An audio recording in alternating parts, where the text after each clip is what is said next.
Olá para todos, eu sou Crônio Marins e este é o 28º vídeo de Mentes Holísticas, o Santo, a Fé e a Razão. Pois bem, contando um pouco da história da ciência, mais pelo lado da metodologia do que pelo lado das realizações científicas, né, apesar da gente estar pontuando aqui e ali algumas concepções científicas e vamos falar sobre grandes descobertas da ciência, nós temos que voltar àquela nossa figurinha carimbada, Aristóteles, seguindo o destino dos seus trabalhos, né, para saber como a ciência vai se desenvolver no final da Antiguidade e em toda a Idade Média. Vamos ver o motivo, não? O Aristóteles, ele tem a escola dele, né, o Liceu, que rivaliza de certa forma com a Academia de Platão. Óbvio, Platão tinha morrido já faz tempo, né, mas as escolas coexistiam ali em Atenas. E o Aristóteles foi o primeiro diretor do Liceu. Ele tinha uma situação política complicada, porque ele era macedônico. Então, quando morre Alexandre o Grande, né, o Aristóteles, inclusive, precisa se afastar de Atenas, mas ele logo morre. E o seu seguidor, né, o seu discípulo, o segundo diretor do Liceu, né, Teofrasto, cuida das obras dele e também escreve. Mas depois de Teofrasto, né, o que acontece é que aquela região, né, de Atenas, ela fica com uma instabilidade muito grande, isso aí, por conta de várias guerras, né, e os escritos de Aristóteles e de Teofrasto ficam ameaçados. E eles acabam sumindo, sendo levados para outro lugar, sendo mantidos em outros lugares, né? Aí há divergência entre os historiadores. O fato é que só alguns séculos depois, praticamente perto dos anos 100 antes de Cristo, né? E com o último diretor, o 11º diretor do Liceu, Andrônico de Rhodes, né? Mais nomes aí para os bebês que podem nascer, né? Com o Andrônico, né, ele faz um apanhado, né, dos trabalhos de Aristóteles. Aristóteles tinha escrito tanto os chamados trabalhos esotéricos como os exotéricos, tá? Com X ou com S, né? Ou com X, exotéricos, era para o público em geral.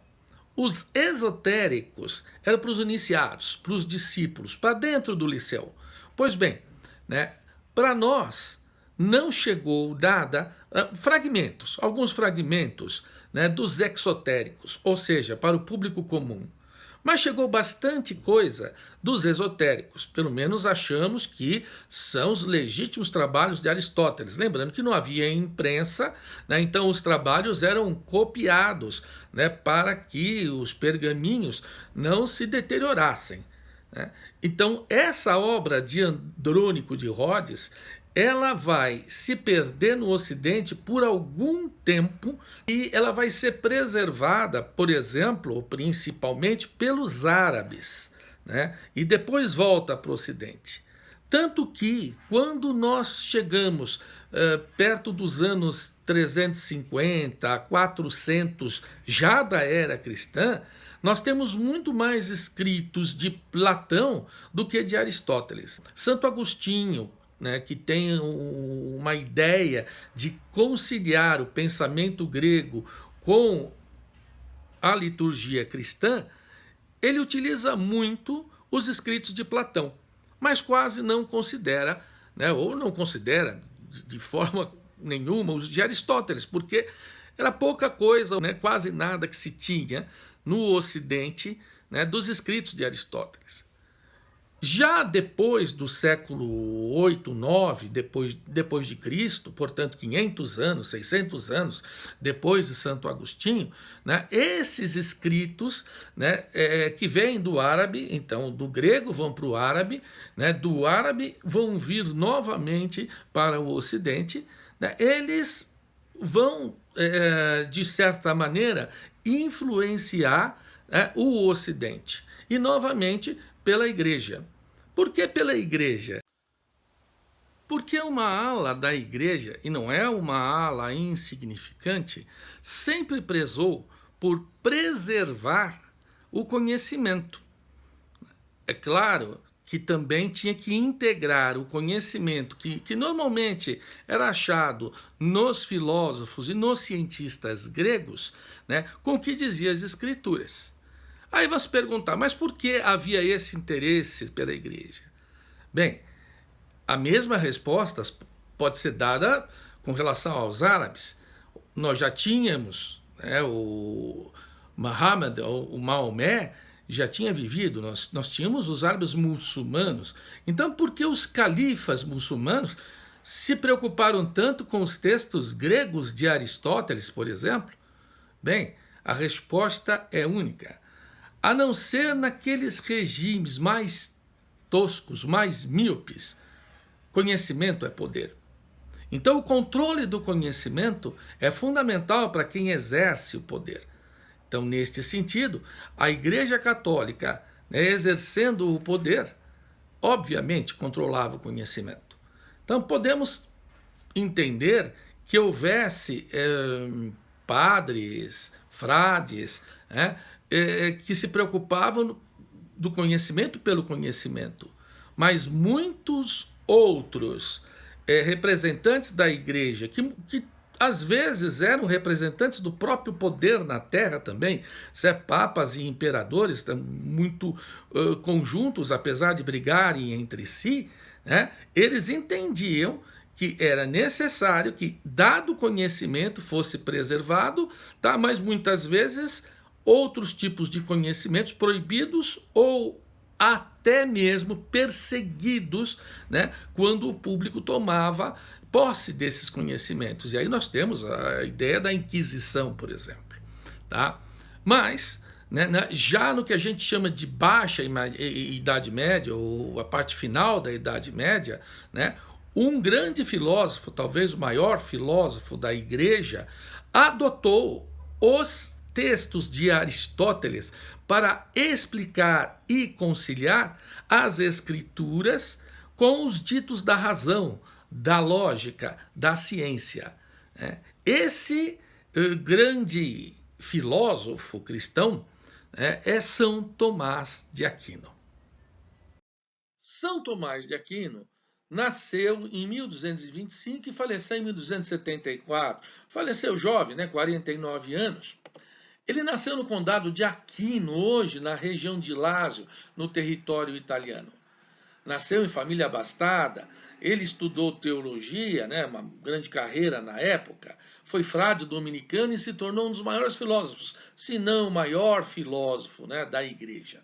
Sendo também teólogo, claro, estudou teologia e jurista.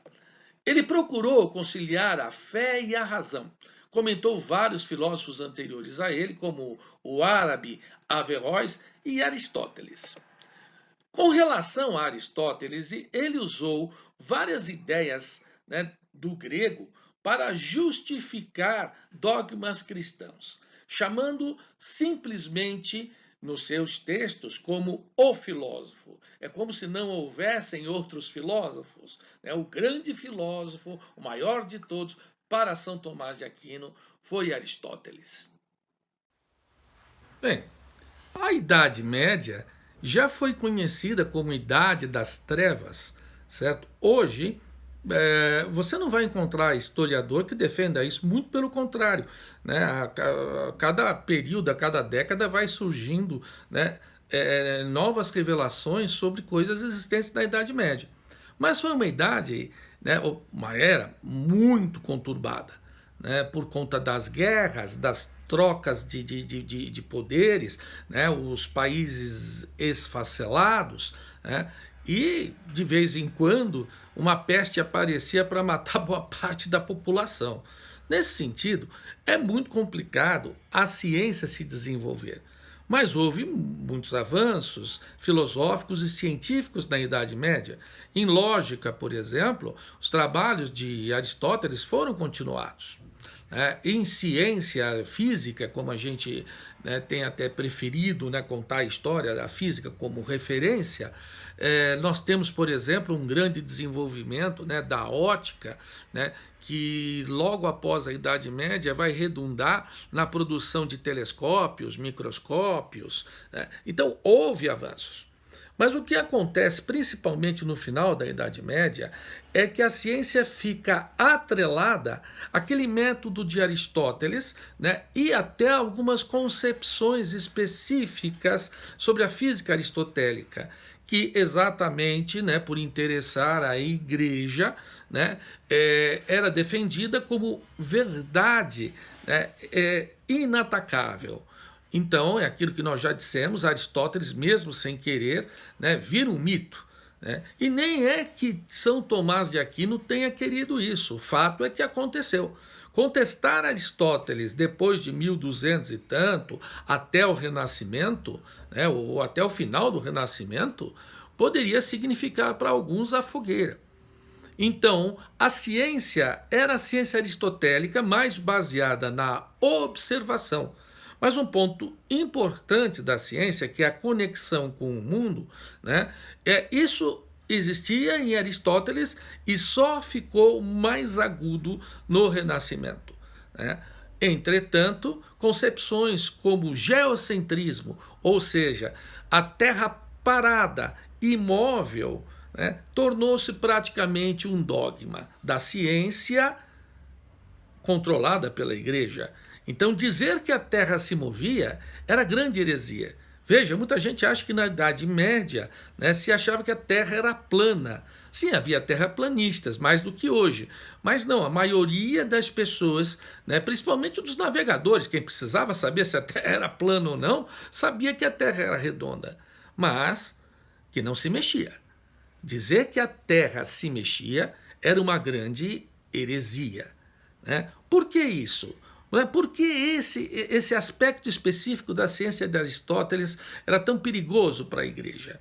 Basicamente porque a Terra deixaria de ser o centro do universo se mexesse. E com isto, o homem deixaria de ser o centro da criação. Então, é isso que vai fazer a chamada Revolução Copernicana e os trabalhos de Kepler, Galileu Galilei e outros no Renascimento, certo? Desconfigurar, né, esta teoria e, além disso, modificar, né, a ciência no sentido metodológico, né, que Aristóteles defendia, né, basicamente sem experimentação, sem matemática. Né? Mas essa história a gente continua a contar no próximo vídeo de Mentes Holísticas. Se inscreva no canal e esteja com a gente na próxima semana. Grande abraço!